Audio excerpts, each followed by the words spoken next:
그리고 우리 교회의 성경 암송을 유초등부 아이들이 견인차 역할을 합니다. 중간 계단에 보면 로마서 8장, 복음 중에 복음이지요. 고린도서 13장, 우리 유초등부 아이들 전부 외웁니다. 한글을 모르는 5살짜리 애도 다 외웁니다. 외우게 하는 방법은 그 애들을 말씀 선포자로 세우는 거지요. 말씀 선포자로 오후 예배 때에 하나님의 말씀을 암송해서 선포하면은 누구든지 말씀 선포자입니다. 가장 좋은 설교는 뭘 덧붙이지 않고 그냥 성경대로 선포하는 것이 가장 질 높은 설교인데 아이들을 말씀 선포자로 세웁니다. 5살짜리 애를. 5살짜리 애가 여기 앞에 서서 마이크 대고 로마서 8장을 처음부터 마지막까지 전부 외웁니다. 글도 모르는 애가. 엄마가 얼마나 이렇게 애를 썼겠습니까? 그래서 하나님의 말씀을 또 고린도서 13장 다 외웁니다. 근데 그 아이들이 말씀을 듣다가 졸음이 오면 조용히 일어나서 옆에 가서 쓰든지 뒤에 가서 씁니다. 이것을 보고 선교사들이 아주 깔깔댑니다. 어떻게 얘들이 말씀을 듣다가 졸리다고 옆에 가서 서서 말씀을 듣느냐고요. 여러분 졸음이 오시면 잠깐 일어나셔서 뒤에 가셔서 커피도 드시고 물도 이렇게 많이 준비했습니다. 어떤 분이 그럽니다. 왜 세미나를 무료로 하느냐? 우리 교회 성도들도 왜 무료로 목사님 세미나를 합니까? 어떤 목사님도 그래서 제가 그랬습니다. 우리 교회가 감당할 수 있을 때까지 무료로 한다. 우리 교회가 감당할 수 있기 때문에 그렇다. 작년에는 CBS에 광고가 나갔더랬습니다. 이 세미나가 공지사항으로 내려가는 광고가 나갔는데 올해도 국민일보와 CBS에 광고를 내려다가 우리 구속사 연구회 목사님들이 또 열심히 이렇게 떼어줘서 광고를 내질 않고 그냥 했는데 저는 그렇습니다. 내 주장은 우리 장로님들하고도 그런 얘기를 했습니다. 한 사람 선교사가 참석을 해도 한 사람 목사가 참석을 해도 이 세미나는 성공이다. 굳이 평가를 한다면 왜냐하면 그 한 사람 선교사 뒤에는 수천 명의 선교지의 영혼들이 있다. 한 사람이 깨우쳐지면은 그 깨우쳐진 한 사람으로 엄청난 많은 사람들에게 영향력을 드러낼 수 있기 때문에 이것은 뭐 반드시 해야 될 일이 아니겠나 이렇게 생각을 합니다. 오후에는 하나님의 나라에 대해서 강의를 하도록 하겠습니다. 하나님의 나라에 대해서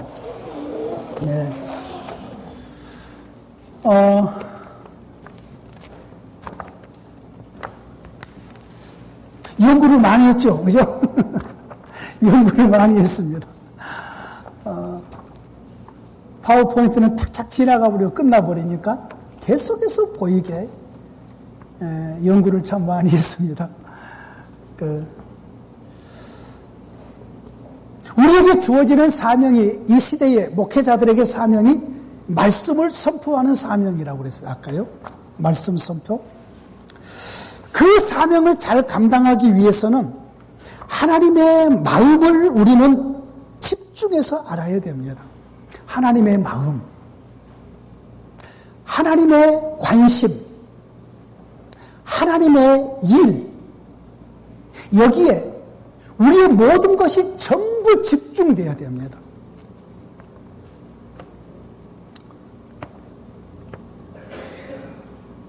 더운 지방에 가면은 원숭이를 이용해서 사람에게 유익함을 이렇게 준다고 합니다. 높이 있는 나무에 올라가서 원숭이가 가서 코코넛을 따내리기도 하고, 그래서 우리나라에도 원숭이를 데려다가 잣을 따기 위해서 데리고 왔는데 잣에는 끈끈한 것이 있기 때문에 한번 따보고는 원숭이가 안 올라가더래요. 우리나라에서는 코코넛은 그냥 막 돌려서 따니까 되는데 안 올라가더래요. 이 원숭이를 어떤 주인이, 저 동남아의 주인이 낮잠을 자면서 파리를 쫓게 만들었습니다. 파리를. 낮잠을 자는데 파리가 오면 원숭이가 딱 쫓아주고, 파리 오면 딱 쫓아주고, 자꾸 쫓아보니까 이 파리가 주인의 얼굴에 자주 온단 말이에요. 그러니까 이 원숭이가 파리를 잡으려고 돌멩이 하나를 들었습니다. 그리고 주인의 얼굴에 맞은 파리를, 그냥 앉은 파리를 탁 때린 거지요. 파리가 잡히겠어요? 파리만 날아가고 주인만 얻어맞은 거지요. 자, 주인이 원하는 것은 그게 아니잖아요. 자, 우리의 주인 주님께서 우리를 통해서 주님의 마음, 그 정확한 마음, 주님의 뜻, 그 주님의 일, 그 주님이 원하는 것, 그 소리 내야 되고, 그 색깔 내야 되고, 그 자리에 있어야 되고, 그 모습으로 행해야 된다는 것이죠. 우리에게 주어진 사명이 그거 아니겠습니까? 자, 그런데 감사하게도 하나님은 우리에게 완성된 성경을 주셨다는 거죠. 성경을. 완성된 성경을 우리에게 감사하게도 주셨습니다. 그러니까 이것은 뭐 어디로 가는 것도 아니고 날아가는 것도 아니고 항상 우리 곁에 있잖아요. 항상 우리 곁에. 유대인들은 탈무드를 교육하기 위해서 이 탈무드가 가죽으로 이제 겉장이 되어 있는데 이 가죽에다가 꿀을 묻혀 놓는다고, 꿀을. 그러면 아이들이 어렸을 때부터 기어가서 탈무드에 혀를 대면은 다니까 이 탈무드를 좋아하기 시작을 한다는 거죠. 탈무드를. 저는 이 성경을 가장 좋게 꾸밉니다. 가장 좋게 꾸며서 이렇게 만들었고, 이 성경을 욕심내는 분들이 참 많아요. 목사님들 중에 욕심내는 분들이 참 많아요. 그래서 저대로 가죽 달라고 해가지고 가죽을 내가 주는 우리 동기들도 몇 명 됩니다. 네. 가죽을 지가 가서 사면 되지 왜 나한테 달라는지 모르겠어요. 제가 집회를, 그 중국에 집회를 갔더니 내 성경책을 보고 이 가죽을 가지고 옷을 만들어가지고 파는 사장님이 계셨습니다. 그 교회에. 그래서 이 목사님 가죽 참 좋네요. 나도 그렇게 만들겠습니다. 그러더니 집회를 끝나고 오는데 가죽을 이만큼 가져왔어요. 이거 뭐예요? 그랬더니 소 한 마리래요. 소 한 마리. 소 한 마리 가죽을, 엄청 큰 가죽을 저에게 선물을 해서 이 가죽을 한국에 가져와서 성도들에게 잘라서 성경을 만들어주려고 그랬더니 너무 아까운 거예요. 소 한 마리 가죽을, 목사님 이거 엄청 비싼 겁니다. 그래서 줘서요. 그래서 제 책상에다가 한 마리를 다 깔았습니다. 3층 제 책상에 보면 소 한 마리 가죽이 깔려 있는데 느낌이 아주 괜찮습니다. 즉, 하나님의 말씀이 우리가 가장 귀한 것인 줄 알잖아요. 그러면은 하나님의 말씀을 가장 좋은 것으로, 가장 내 마음에 들게, 가장 귀하게 이것을 꾸미는 것은 필요하지 않을까 싶습니다. 목사로서 저는 개인적으로 그런 생각이 들어서 이 성경을 그렇게 꾸밉니다. 성경을요. 그렇게 좋게 저는 꾸미려고 애를 씁니다. 애를 쓰는데, 저는 아까 우리 그 노정 목사님이 말한 대로 저는 공부하는 걸 참 좋아합니다. 그래서 저의 성경에는 이런 것이 엄청 붙어 있습니다. 제가 왜 이 말씀을 드리냐면은, 우리가 함께 하나님의 말씀을 맡은 자로서의 어떻게 말하면 고민이고, 어떻게 말하면 팁입니다. 예, 팁인데, 이것을 저는 많이 붙여놓습니다. 엄청 많이 붙였습니다. 성경책 속에. 내가 책을 읽다가 연구를 하다가 중요한 내용들 여기다가 적어서 해놓습니다. 여기는 이렇게 기록을 합니다. 요한복음 1장입니다. 삼위일체가 곧 구원이다. 이제 내일 오후에 삼위일체가 구원이라는 것을 설명할 것입니다. 우리나라의 삼위일체를 그동안에 수천 년 기독교의, 수백 년 기독교의 역사 속에서 하나님의 존재에다가 포커스를 맞췄습니다. 삼위일체 포커스를. 그러니까 답이 안 나옵니다. 답을 못 냅니다. 신비의 영역으로 놔둬버립니다. 하나님께서 삼위일체를 주시는 목적은 하나님의 존재를 드러내기 위해서 주신 것이 아닙니다. 우리의 구원의 부유함이 얼마나 큰가, 이걸 알려주기 위해서 삼위일체를 계시해 주신 것이죠. 삼위일체가 구원입니다. 이 말이 금방 와닿지 않을 수 있습니다. 근데 내일 오후에 이제 구원론을 들어보면은 그때 무릎을 칠 수 있습니다. 우리의 구원을 가장 깊이 있게 설명하는 것이 삼위일체입니다. 그래서 이런 팁들, 성경을 가장 멋있게 꾸미는 것, 가장 내 손에 있게 꾸미는 것. 저는 이 성경을 어디를 가든지 놓고 가지 않습니다. 국내 여행을 가든 외국의 여행을 가든 이 성경을 놓고 가지는 않습니다. 이 성경을 항상 내 옆에 두고, 그리고 돋보기를 항상 준비를 하고, 그리고 이 성경은 내 1m 이렇게 떨어지지를 않습니다. 항상 내 곁에 있는 거. 왜냐하면 우리는 이거 가지고 평생 먹고 살잖아요.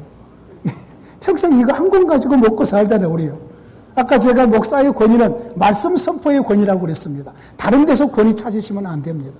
말씀 선포하는 데서 우리의 권위가 주어집니다. 자, 하나님의 말씀이 이렇게 기록이 되어서 우리 가운데 있단 말이에요. 기록이 되어서 있기 때문에 우리는 이것을 조금 더 관심 있게 연구하면은 하나님이 원하는 대로 전할 수가 있잖아요.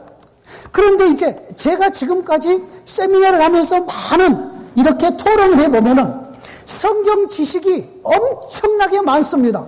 근데 이 성경 지식이 어지러진 방처럼, 정리되지 않는 방처럼 막 흐트러져 있는 상황입니다. 성도들도 그렇습니다. 특별히 모태신앙자들. 어려서부터 주일학교 다니면서 아브라함에 대해서, 모세에 대해서, 바울에 대해서, 베드로에 대해서 많은 사건을 머릿속에 지식이 쌓여 있습니다. 근데 이것이 정리가 돼 있지 않습니다. 정리가 돼 있지 않다 보니까, 뒤죽박죽 돼 있다 보니까 이것을 잘 깨워서 이것을 이야기하지를 못합니다.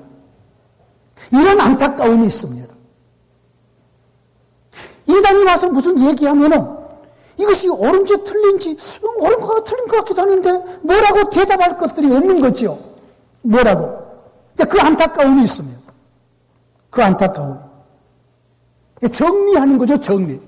여기서는 아마 이번 세미나 오늘하고 내일 오전에 이제 창세기부터 요한계시록까지 하나님의 나라의 관점에서 이제 맥을 뚫을 것입니다. 이 맥을 뚫고 나면은 이제 성경이 더 깊이 있게 보여질 것이에요. 그때 그 맥이 구원 역사적인 토대 위에서 뚫려집니다. 이것을 절대 잊으시면 안 됩니다. 구원 역사적인 토대, 이것을 놓치시면 안 됩니다. 이것을요. 가장 중요한 이 부분과 이제 부활의 빛으로 재해석하는 부분들.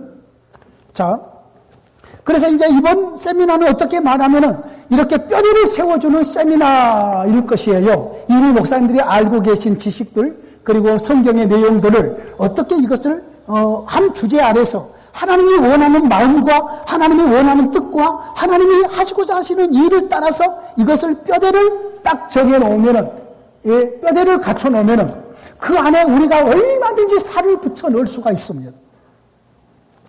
짧은 시간에 이것을 하려고 하는 이유가 선교사님들 때문입니다. 선교사님들은 한국에 머무를 시간이 짧습니다. 짧기 때문에 선교사들에게 짧은 시간에 핵심적인 것을 넣어줘야지만 그들이 가지고 나아가서 하게 될 것이기 때문이지요. 그래서 이제 뼈대만을 이렇게 만들고 있습니다. 자, 뿐만 아니라 우리는 전문가입니다. 여러분, 우리나라 지금 문재인 대통령 지금 인선을 하는데 보십시오. 전부 다 전문가들 세웁니다. 방송국에서 어떤 문제가 터지면 그 계통의 전문가, 거의 전문가가 교수들입니다. 그 계통의 전문가 교수들에게 전부 다 자문을 구하고 그 교수들을 통해서 어떤 답을 얻고 나머지 일들을 이루어 갑니다.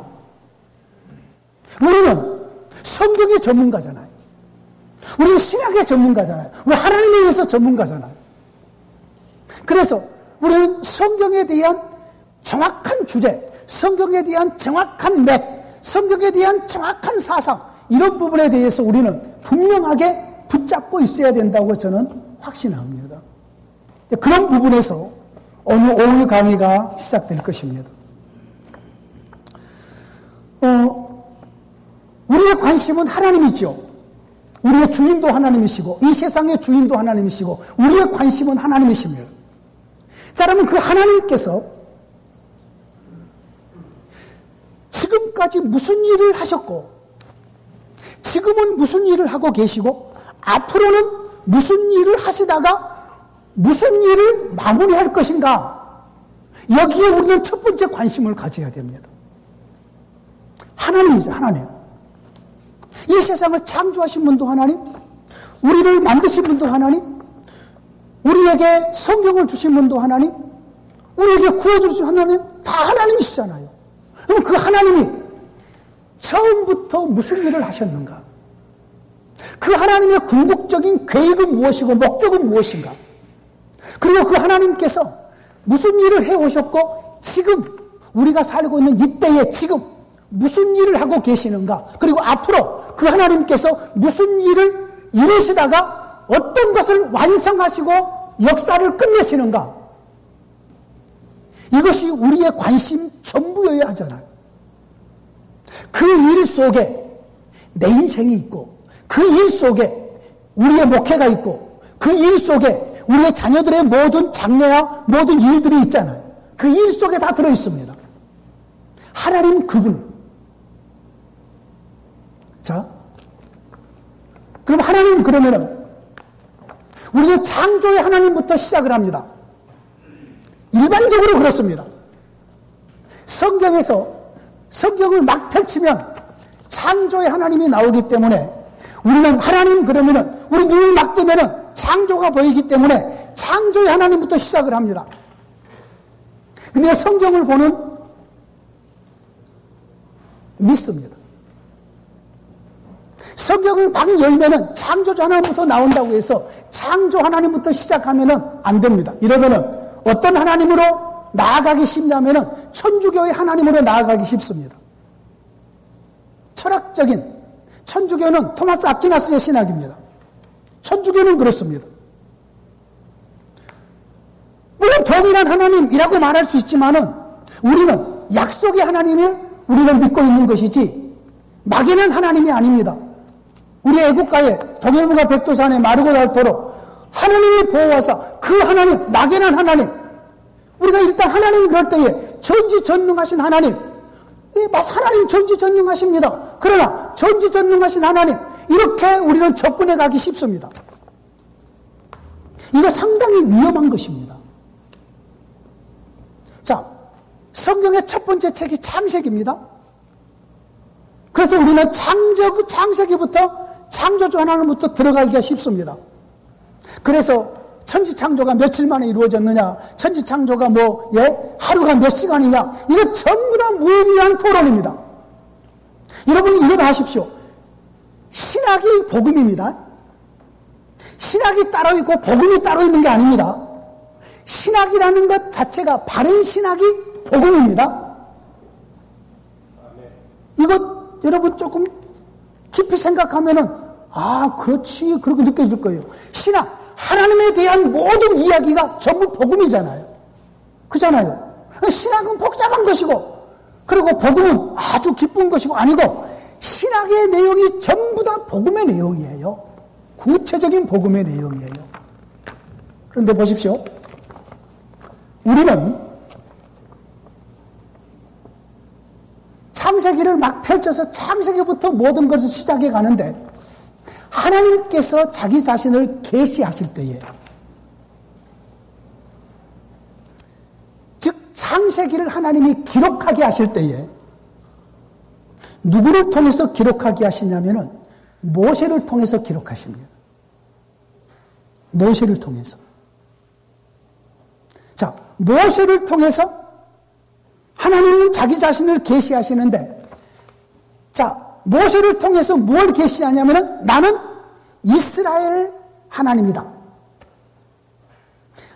아브라함의 후손으로 이스라엘 나라를 만들잖아요. 그러면서 하나님은 모세를 통해서 나는 이스라엘 너희의 하나님이다. 너희를 내가 애굽에서 이끌어서 가나안을 지금 이끌어가고 있는데, 광야길을 걸어가고 있는데 양식이 없습니다. 물도 없습니다. 하나님께서 만나를 내려주십니다. 그리고 반석에서 물을 내려서 먹게 해주십니다. 그들을 지키시고 보호하십니다. 이끌어가십니다. 그 모세에게, 이스라엘 백성에게 모세를 통해서 내가 누구인 줄 아느냐? 내가, 이스라엘 하나님 내가 이 세상을 창조하신 창조주 하나님이다. 이것을 알려주려고 창세기를 기록한 겁니다.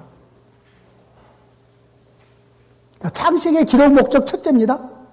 이스라엘의 하나님이 이 세상을 만드신 창조주 하나님이라는 걸 알려준단 말이에요. 창세기를 보는 시각입니다. 아니, 하나님께서 처음부터 창조부터 시작을 하시려면은 하나님이 창세기를 아담을 통해서 기록했으면 훨씬 좋지 않아요? 아니면은 아담이 아니면은 노아도 괜찮을까요? 노아를 통해서 창세기 기록하면 더 좋잖아요. 또 더 나아가서 아브라함을 통해서 창세기 기록하면은 더 확실히 저자가 그래도 아브라함이잖아요. 그잖아요? 창세기의 기록을 하나님이 모세를 통해서 해요. 언제? 시내산 사건 이후에. 모세가 가나안 땅에 못 들어갔잖아요. 그러니까 그 기간 동안에 창세기 기록했을 거 아니에요. 아닌가요? 맞죠? 그죠? 창출, 내민, 신명기가 전부 다 모세를 통해서 하나님이 기록하신 거잖아요.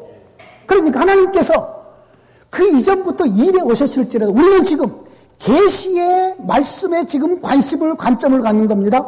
계시의 관점에서요. 자, 그렇다면 하나님께서 모세를 통해서 이스라엘의 하나님으로 자기를 드러내시면서 내가 누군 줄 아느냐?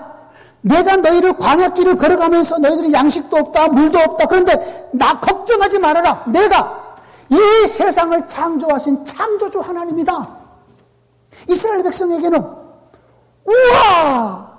하나님이 이 세상, 이 광야, 하나님이 하늘 다 만드셨군요. No problem. 하나님을 의지할 수 있는 거지요. 두 번째로, 내가 누군 줄 아느냐? 너희 조상들에게 약속했던 하나님이다. 이게 창세기의 두 가지 목적이에요. 기록 목적. 창세기는 먼저 누구에게 준 말씀이에요? 이스라엘 백성에게 주신 말씀이잖아요. 1차적인 수신자가, 그렇죠? 이스라엘 백성에게 줬잖아요. 구약의 하나님의 나라가 이스라엘 나라에 있으니까요. 그러니까 우리는 창세기를 막 펼쳐서 천지 창조부터 들어가요. 이제 내일 성경의 뼈대를 볼 때는 우리도 그렇게 시작할 거예요. 우리도 에덴에서부터 하나님의 나라가 어떻게 시작이 됐는가를 얘기해서 마지막 예수님의 재림에서 완성된 하나님의 나라까지가 뼈대가 진행이 될 텐데, 그러나 지금 우리가 구속사로 하나님의 말씀이라는, 약속의 말씀이라는 것을 시작을 할 때에 창세기조차도 이스라엘의 하나님이 누군가를 드러내기 위한, 하나님이 누구신가를 드러내기 위한 자기 백성에게 그렇게 창세기를 바라보는 시각이 그래야 된다. 이걸 얘기하는 거예요. 이거 여러분 가만히 생각해 보면요. 집에 가서 가만히 생각해 보면은 집에 가서 고개 끄덕일 수 있어요. 지금은 잘 와닿지 않을 수도 있겠지만은 이것이 사실이에요, 사실. 예. 하나님께서 모세를 통해서 창세기 기록했기 때문에 구속사에서는, 성경신학에서는 이런 관점으로 창세기를 바라봅니다. 자, 그래서 우리의 관심은 하나님이에요, 하나님. 그 하나님이 자기 자신을 계시하실 때에 옛 시대에는 이스라엘 백성들에게 하나님이 누구신가를 계시를 해요. 이스라엘. 그래서 우리는 구약 성경을 신약의 부활 이후의 교회가 하나님의 말씀으로 구약을 읽어드리기 위해서는 사실은 구약에서부터 시작해서 신약으로 와서는 안 돼요. 자, 이 말을 또 잘 이해하셔야 됩니다. 성경 신학에서는 구약에서부터 시작을 해서 신약으로 접근해 오는 것이 아니라 신약에서부터 시작을 해서 구약으로 가가지고 읽어와서 다시 여기서 복음으로 선포를 해요. 이것이 성경을 연구하는 방식 중에 또 하나예요. 구약을 확장한다고 해가지고 복음이 되는 것이 아니고 이미 우리에게 부활에 확상된 완성된 복음을 가지고 이 복음의 역사가 옛 시대에 어떻게 하나님이 일하셨던 것이 이렇게 하늘에 속한 복음으로 완성이 됐는가라고 와서 덧붙여 오는 것이 신학을 하는 방식 중에 하나예요. 이것도 이제 강의를 듣다 보면은 이제 좀 더 깊이 있게 와 닿을 것이에요. 자, 그러므로 우리의 관심은 전적으로 하나님께 있어야 된다는 것. 전적으로 하나님께 있어야 됩니다. 하나님. 자, 이스라엘의 하나님이시지만 그 하나님께서 이제 우리의 눈을 뜨면은, 우리가 세상에 와서 눈을 뜨면은 가장 먼저 창조 세계가 보이잖아요. 지금 저 창문 저쪽으로 고추나무가 쫙 보이잖아요. 그 뒤에 이제 예주나무가 쫙 이렇게 보이고, 그리고 산이 있고 들이 있고 바다가 있고, 자, 이런 하나님의 창조된 창조 세상 속에서 이제 계시로 접근할 때에 이스라엘의 하나님이 창조의 하나님 이렇게 접근해 가지만 우리가 좀 더 폭넓게 이제 성경을 이제 포괄적으로 살펴가면서 성경의 가장 큰 두 주제가 무엇인가? 성경의 가장 큰 두 주제. 두 주제는 창조와 구원입니다. 성경의 두 주제. 창조하심과 구원하심이에요. 이스라엘 백성들에게 구원의 대역으로부터 계시를 해서 하나님은 창조의 하나님이라 그러면서 이 창조의 하나님이 너희의 하나님이라 라고 이렇게 창세기를 계시해 주시지만 창세기부터 요한계시록까지를 전체적인 맥락을 두고 봤을 때에 하나님이 행하시는 가장 큰 두 주제, 이것은 창조와 구원입니다. 창조와 구원. 자, 우리의 개인을 놓고 보죠, 개인. 이 신목사 개인을 놓고 볼 때에 나에게 가장 중요한 게 존재입니다. 존재. 신목사라는 존재. 이건 창조입니다. 그렇죠? 하나님이 우리 어머니의 태 안에 나를 창조하셨잖아요. 그렇잖아요? 하나님이 우리의 창조를 우리 어머니의 태에서 창조했잖아요. 이제 내 존재, 하나님이 나를 창조했으니까 나의 존재입니다. 하나님의 창조물입니다. 그리고 여기서 가장 중요한 게 뭐예요? 구원이죠, 구원. 우리 개인에게도 그래요. 우리 개인에게도 창조, 구원. 이 두 가지밖에 없어요. 핵심적인 주제가. 이 세상에 구원도 마찬가지예요. 하나님이 창조한 이 모든 창조물이 회복이 되는 게 구원이에요. 내일 나누겠지만은요. 회복이 되는 게 구원이에요. 회복이 어떻게 회복으로 이루어지느냐. 이것이 이제 우리가 나눌 수 있는 그런 내용들이고요. 자, 그럼 하나님께서 성경 속에 기록되어 있는 가장 큰 두 주제는 창조와 구원이라. 창조와 구원. 그럼 여기서 우리는 이런 질문을 반드시 던져야 됩니다. 제가 집회 가고 세미나 갈 때마다 이런 질문을 하면은 전부 다 코웃음을 칩니다. 세 번째 질문을 하면은 꽉 막힙니다. 첫 번째, 이 세상을 누가 만드셨나요? 뭐 코웃음 치잖아요. 다 해보세요. 뭐 다 하니까 이것은 초등학생도 하니까요. 자, 어떻게 만드셨나요? 이것도 코웃음 치잖아요. 말씀으로. 그렇잖아요? 다 아는 거니까. 자, 세 번째 질문을 하면은 아주 곤란해합니다. 무슨 목적으로 만드셨죠? 자, 이렇게 하나님의 나라로 나오십니다. 이제 이런 강의를 듣지 않으신 분들, 하나님이 무슨 목적으로 세상을 만드셨죠? 그러면은 하나님의 영광을 위해서 그렇습니다. 일반적으로 그렇습니다. 하나님의 목적한 바가 이루어지면 하나님의 영광이 드러납니다. 그렇죠? 하나님의 목적하는 바가 이루어지면. 여러분, 하나님의 나라는 이 말이 지금으로부터 한 30년, 25년, 30년 전에 우리나라에는 사용하지 않았습니다. 저 신학교 초창기 때 하나님의 나라는 말 사용하지 않았습니다. 하나님의 나라라면 전부 다 죽어서 들어가는 파라다이스, 낙원으로 생각했습니다. The Kingdom of God, 하나님의 통치하는 The Kingdom of God에 대한 이야기는 목사님의 설교 속에서나 신학생들의 대화 속에 사용하지 않았습니다. 그런데 서천훈 박사님이 들어오고 김성은 교수가 들어오고 외국에서 유학한 교수들이 들어와서 저 천국에 있는 하나님의 나라를 지상으로 끌어내렸다고 평가를 합니다. 드디어 하나님의 나라에 대한 이야기를 하기 시작을 하는데 죽은 다음에 가는 그의 천국 말고 지금 주님께서 다스리시는 더 킹덤 오브 가드에 대한 이야기를 우리나라에 드디어 시작할 때가 25년 전 그쯤밖에 안 됩니다. 지금도 성도들의 의식 속에 하나님의 나라에 대한 의식이 없습니다. 여러분, 하나님의 나라에 대한 의식이 없으면 어떤 결과가 이따 제가 이때 많이 나누겠습니다만은 우리 중에 대형교회가 계신 분들 좀 중형교회에 계신 분들인지 모르겠지만은 하나님의 나라의 의식이 없으면은 내 교회만 잘 되면 끝입니다. 내 교회. 자, 이따 그럼 조금 더 나누기로 하고요. 자, 그러면은 하나님이 이 세상을 만드실 때에 제가 일부러 이런 그림에다가 하나님의 나라를 적어봤습니다. 이런 그림에다가. 왜냐하면은 여러분, 이것이 우리가 있는 이 세상입니다. 꽃이 피고, 나무가 있고, 유채꽃이 피고, 저게 벚꽃이 피고, 우리 주위에 있는 그런 어떤 세상입니다.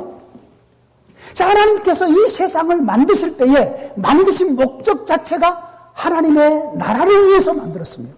목적이 하나님의 나라입니다. 우리 눈에 보이는 모든 세상이 전부 하나님의 나라입니다. 하나님의 나라입니다. 하나님의 나라.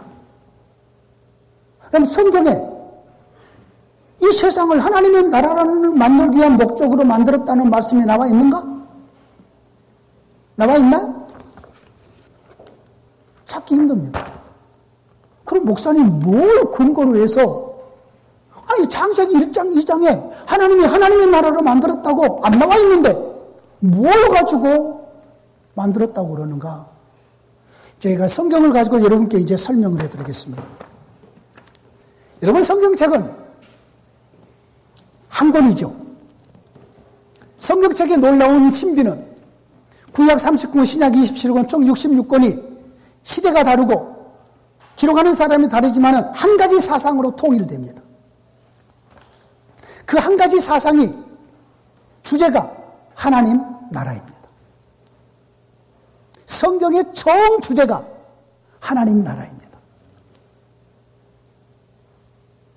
하나님의 나라라는 말은 여러분요, 세 가지 요소가 들어있습니다.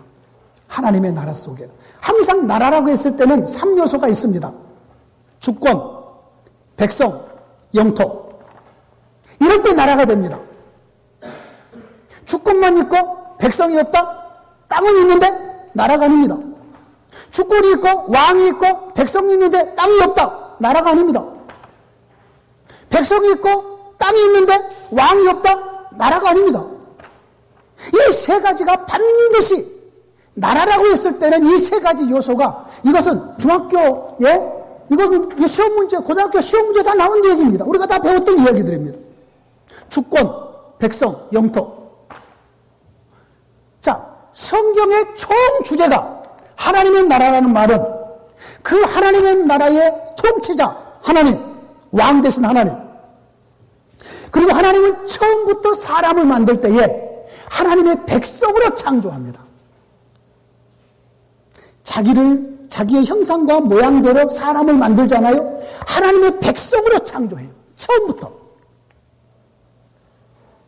그리고 이 세상을 왜 하나님께서 창조하느냐? 나머지 모든 피조물, 다 피조물. 왜 하나님의 형상대로 지은 사람 빼놓고 왜 이렇게 만드시느냐? 나머지 모든 것들은요, 하나님과 그 백성들이 교제하며 함께 사는 고소로 만듭니다. 이 세상 자체가 그렇습니다. 좀 쉽게 말하면 하나님의 집으로 만든 겁니다. 집으로. 하나님의 집으로 온 세상을 만드셔서 그 집 안에 하나님 자기를 닮은 형상과 모양으로 창조된 사람을 만들고 그의 자녀, 그의 백성 삼으시고 하나님은 그 백성의 왕이 되시고 주인이 되셔서 함께 사는 것, 이것이 하나님의 나라입니다. 하나님의 나라. 하나님이 사람을 만드는 목적이 두 가지가 있습니다. 하나님께서 사람을 만들었느냐? 첫 번째, 하나님의 형상과, 유일하게 사람을 하나님의 형상과 모양대로 만듭니다. 그 이유는 하나님을 경배하고 교제하기 위해서입니다. 사람을 만드는 목적. 그리고 사람은 반드시 사람이라면 하나님을 경배하고 하나님과 교제해야 됩니다. 이게 사람다운 사람입니다. 교제함이 없다. 하나님을 경배하지 않는다. 하나님을 예배하지 않는다. 하나님과 교제하지 않는다. 이것은 사람이기를 거부하는 거지. 두 번째, 사람을 만든 목적이 있습니다. 그것은 하나님의 나라의 봉사자입니다. 하나님께서 이 세상을 하나님의 나라로 처음에 만드실 때에 완성된 것으로 만든 것이 아니라 출발선으로 만든 겁니다. 부족함은 없지만은 아직 이 온 세상에 하나님을 닮은, 아담과 하와처럼 하나님을 닮은 인격체가 아직 2명밖에 없잖아요. 그래서 생육하고 번성하여 땅에 충만하라. 하나님께서 사람에게 엄청난 권세를 줬는데, 그 권세가 뭐냐면은 하나님의 나라에 하나님과 함께 봉사하는 특권을 주신 거죠. 특권. 오늘날에 예수 믿는 우리에게 주어지는 특권이 그겁니다. 예수님의 대리자로 세상에 있습니다. 우리가 만약에 입을 다물고 교회가 잠잠해버리면 세상은 다 멸망합니다. 소망이 하나도 없습니다. 우리가 입을 열 때에 복음이 선포되고 생명의 복음이 드러나고 세상이 어둠이 물러가고 살아나고 생명이 드러나지, 교회가 입을 다물어 버리면 세상은 멸망해버립니다. 길이 없습니다. 자, 그러므로 하나님께서 사람을 만든 두 가지 목적, 하나는 하나님을 경배하고 그 하나님을 교제하는 것, 하나님과 교제하는 것. 두 번째는 하나님의 나라의 봉사자로 우리를 하나님께서 세우셨다는 것. 아담과 하와에게 처음에 그런 봉사를, 특권을 주신 거죠. 특권을요. 자, 제가 지금 하나님의 나라에서 얘기했습니다. 우리 눈에 보이는 모든 것이 전부 하나님의 나라입니다. 그러면 예수 믿는 우리만 이 세상에 대해서 해석을 해낼 수 있습니다. 해석을. 여러분, 이 세상의 박사들 죽었다 깨나도 이 세상이 어떻게 존재합니까? 아무도 모릅니다. 태양의 흑점이 폭발을 했다? 말도 안 되는 소리. 예? 여러분, 우리 중에, 여러분, 저는 그렇습니다. 전도, 우리 교회는 매일 전도합니다. 공원에서, 교회 앞에서 매일 전도합니다. 7년 동안 지금 비가 오나 눈이 오나 안 되면 될 때까지 합니다. 목사가 성도들 이렇게 괴롭혀야 됩니다. 막 전도하는 데는 괴롭혀야 됩니다. 기도하는 데는 괴롭혀야 됩니다. 성경 암송하는 데는 막 괴롭혀야 됩니다. 예? 안 하면은 막 그냥 막 괴롭혀야 됩니다. 괴롭혀야 됩니다. 잠을 못 자더라 막 괴롭혀야 됩니다. 그런데 전도를 하다 보면은 조금 좀 거만한 사람들, 좀 박사다, 뭐 교수다, 이런 분들을 만납니다. 이럴 때 여러분, 이것 한번 사용해 보시면은 아주 효과가 좋습니다. 그분들에게 묻습니다. 교수님, 지구가 하루에 한 바퀴 도는데 시속 몇 킬로로 돈 줄 아십니까? 물어보십시오. 아무도 모릅니다. 지구가 하루에 한 바퀴 돌잖아요. 한 바퀴 돌면서 태양 쪽으로 가면 낮, 태양 반대쪽으로 오면 저녁이잖아요. 지구가 하루에 한 바퀴 도는데 시속 몇 킬로로 돕니까, 여러분? 시속 1667킬로로 돕니다. 시속 1667킬로. 여러분, 시속 200킬로로 달려보시는 분 계십니까? 저는 198킬로까지 달려봤습니다.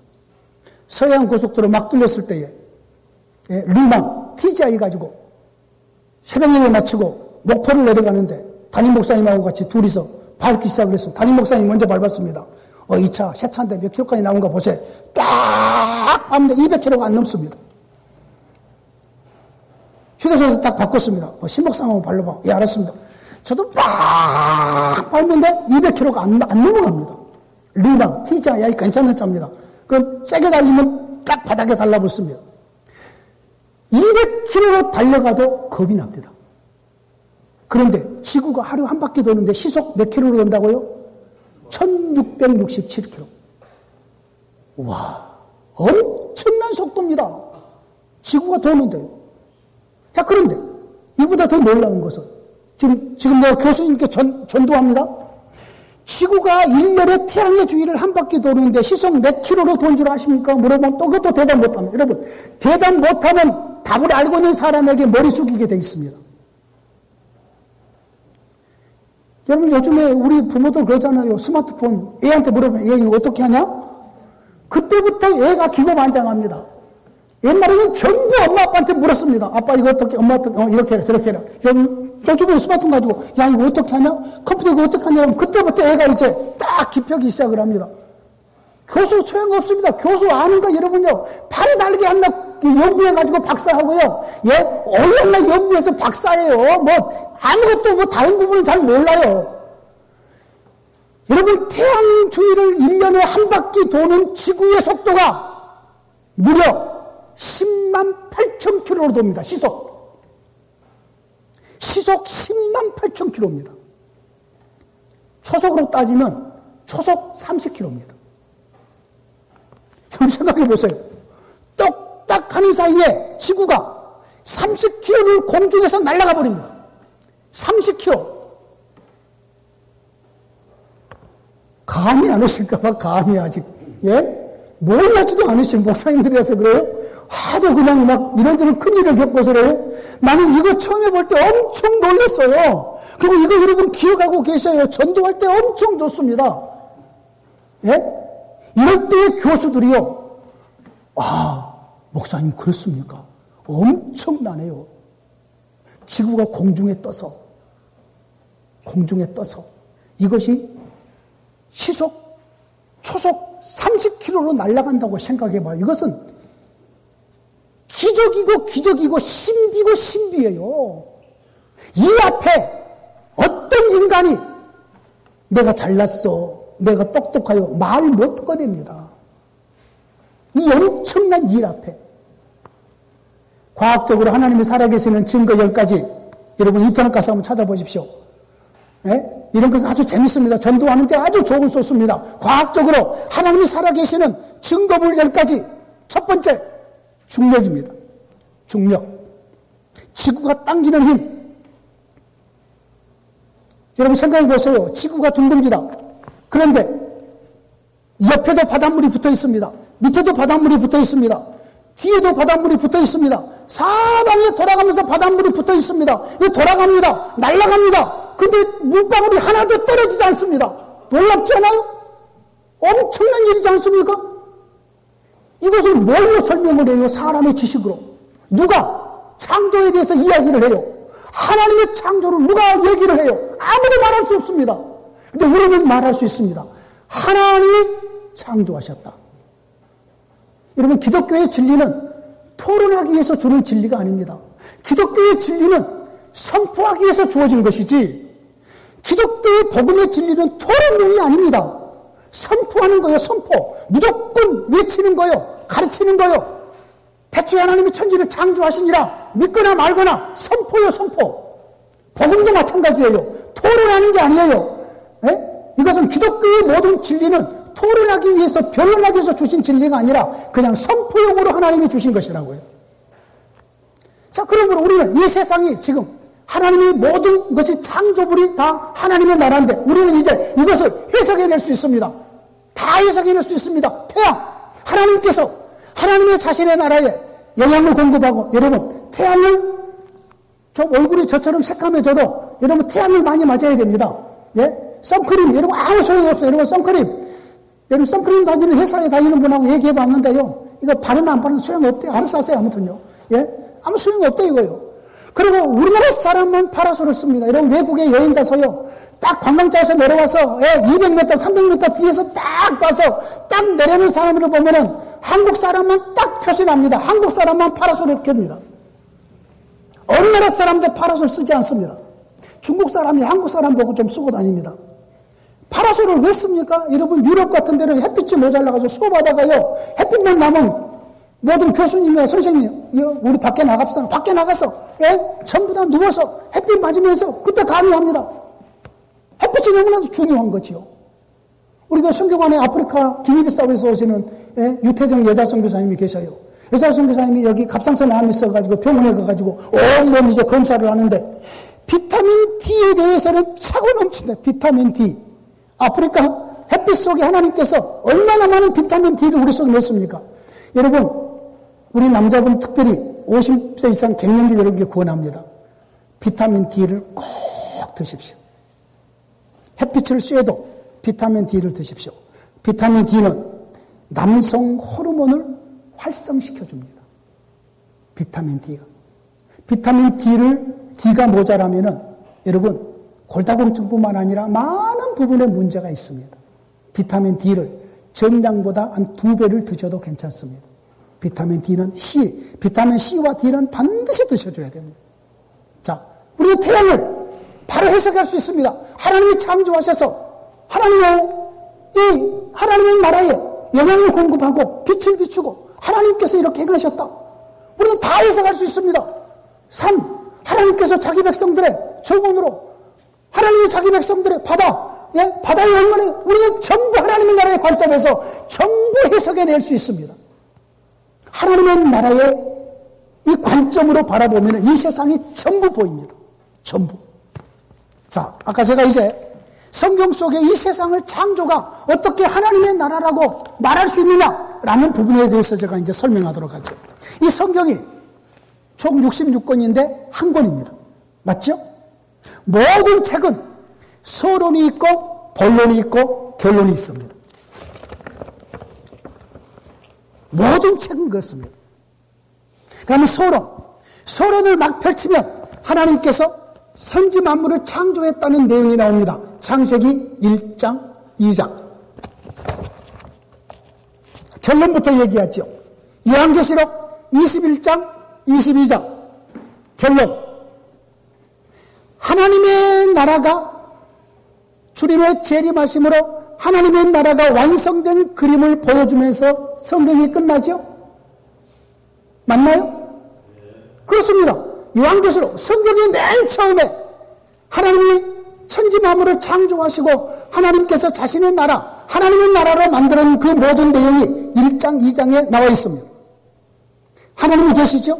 하나님 형상대로 지음받은 아담과 하와가 있죠? 아직 죄가 들어오기 전의 세상입니다.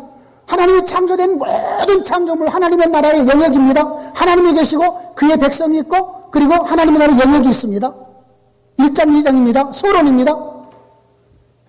결론, 요한계시록 21장, 22장 새하늘과 새 땅이 도래하면서 하나님이 계시고 그의 백성이 있고 그리고 하나님의 나라가 완성이 된 그림을 그리면서 성경이 끝이 납니다. 그러면 창세기 3장부터 요한계시록 19장까지가 본론으로 우리가 놓고 볼 때에 구약은 제가 조금 이따가 이제 설명을 하겠습니다. 신약부터 말하죠. 하나님이 직접 오셔서, 예수님이 직접 오셔서, 아니 구약의 마지막 선지자 세례 요한이 와가지고, 세례 요한이 무슨 얘기를 하냐면요, 세례 요한이 이런 얘기를 합니다. 하나님의 나라에 대한 얘기를 합니다. 회개하라, 천국이 가까이 왔느니라. 마태복음 3장 1절. 구약의 마지막 선지자 세례 요한에 와서 하나님의 나라가 가까이 왔다. 여기서 가까이 왔다는 말을 영어로 표현하면 손을 뻗치면은 잡을 수 있을 정도로 왔다는 얘기입니다. 이건 누구에 대한 이야기예요? 예수님에 대한 이야기죠.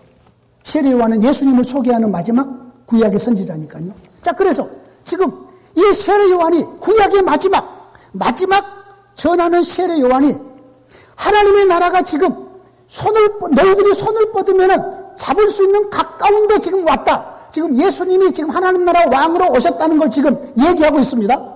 지금 그 얘기하고 있는 거죠. 우리가 다 그것은 알고 있는 거잖아요.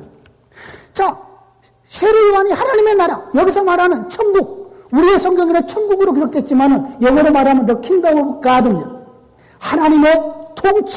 하나님의 통치하는 때, 이때를 말합니다. 자, 예수님의 공생이 시작을 했습니다. 세례 요한의 소개를 받고 맨 먼저 예수님께서 외치는 소리가 이것입니다. 예수께서 비로소 전파에 이르시되 회개하라, 천국이 가까이 왔느니라. 내가 천국의 왕으로서 지금 너희들에게 천국을 가지고 왔다. 너희가 손을 뻗으면 그 천국 안에 천국을 너희들이 맛보게 될 것이고 천국의 그 왕을 만나게 될 것이고 왕의 음성을 듣게 될 것이라는 거죠. 하나님의 나라에 얘기하고 있는 거죠.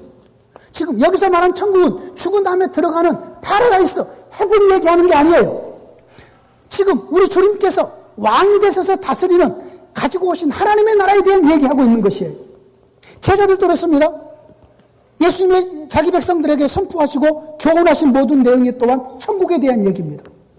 그래서 마태복음 13장 천국은 맞지, 천국은 맞지, 겨자씨 천국은 맞지, 밀가루 서말에 천국은 맞지, 예, 진주장사 천국은 맞지, 예, 어부 천국은 맞지, 예, 농부가 뭐 가라지 뭐 등등등 전부 다 천국에 대한 이야기잖아요. 이 천국이 죽은 다음에 갈 그 나라에 대한 이야기가 아니고 예수님이 지금 가지고 오신 그 하나님의 나라에 대한 이야기를 하고 계신 것이에요. 자, 뿐만 아니라 예수님의 제자들도 나가서 외치는 것이 하나님의 나라, 회개하라 하나님 나라에 가까이 왔다 이렇게 말합니다. 뿐만 아니라 이거 찾으면 한없이 많습니다. 엄청 많습니다. 자, 부활하신 후에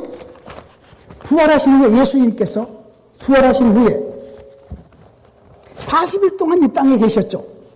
40일 동안. 40일 동안에 무슨 일을 하셨을까요?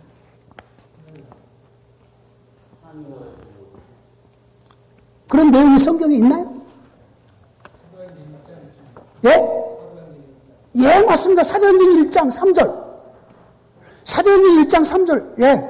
뭐라고 얘기한 거 보십시오. 제가 읽어가겠습니다. 그가 고난 받으신 후에 친히 살아계심을 나타내사 40일 동안 그들에게 보이시며 하나님 나라의 일을 말씀하시니라. 부활하신 이후에 예수님이 40일 동안 이 땅에 계시는 동안에 무슨 일을 행하셨느냐? 하나님의 나라의 일을 말씀하셨다 그 말입니다. 거기 딱 한 번 나옵니다. 사도행전 1장 3절. 누가를 통해서 하나님이 부활하신 예수님이 40일 동안에 무슨 일을 행하셨을까? 하나님의 나라에. 그러니까 바울이 로마에 가서 이제 가택연금을 당합니다. 온 이태 동안, 2년 동안 자기에게 찾아온 사람들에게 바울이 무슨 얘기를 하는가 하면요. 하나님의 나라를 전파하며 주 예수 그리스도에 관한 것을 담대하게 거침없이 가르치더라. 하나님의 나라에 대한 것을 가르쳐요. 담대하게. 자,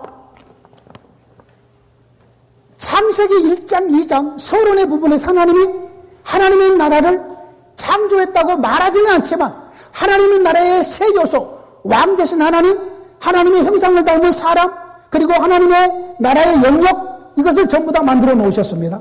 거기는 이것이 하나님의 나라다 라고 말하지 않지만 하나님의 나라의 내용이 다 들어있는 거지요. 그리고 쭉 본론을 가서 보니까 예수님이 오셔서 세례 요한도, 예수님도, 제자들도, 바울도 하나님의 나라에 대한 이야기를 중점적으로 합니다. 그러고 나서는 마지막 요한계시록 21장, 22장에서 하나님의 나라의 완성된 그림을 보여주면서 성경이 끝이 납니다. 그러므로 이 성경 속에 창조에서부터 마지막 요한계시록 끝날 때까지 전체적인 주제가 하나님 나라인 거지. 하나님 나라. 우리가 누군가요? 하나님의 나라의 백성. 자, 그리고 우리에게 가장 핵심적인 주인공, 하나님. 우리가 지금 살고 있는 이 모든 세상, 하나님께서 우리에게 선물로 주신 하나님의 나라의 영역. 제가 러시아의 집회를, 같은 교회를 2번 갔는데, 재작년에, 작년에, 러시아에 있는, 브라디보스톡에서 한 차로 한 2시간 가는 곳인데, 자, 러시아 사람들입니다. 전부 다 러시아 사람들. 통역을 합니다. 이 러시아 사람들 한 300명쯤 참석을 해요. 가면은요. 근데 그분들에게 하나님의 나라를 선포를 합니다. 러시아는 하나님의 집의 큰 방.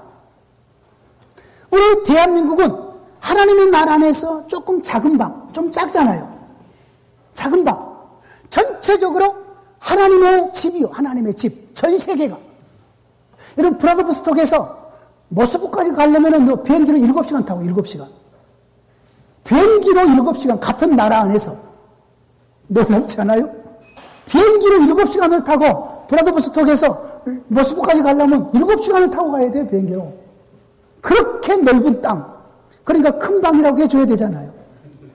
우리야 여기서 제주도만 가도 뭐 30분 타고 가면 그냥 탔는가 하면은 그냥 내려버리잖아요. 이렇게 작은 땅.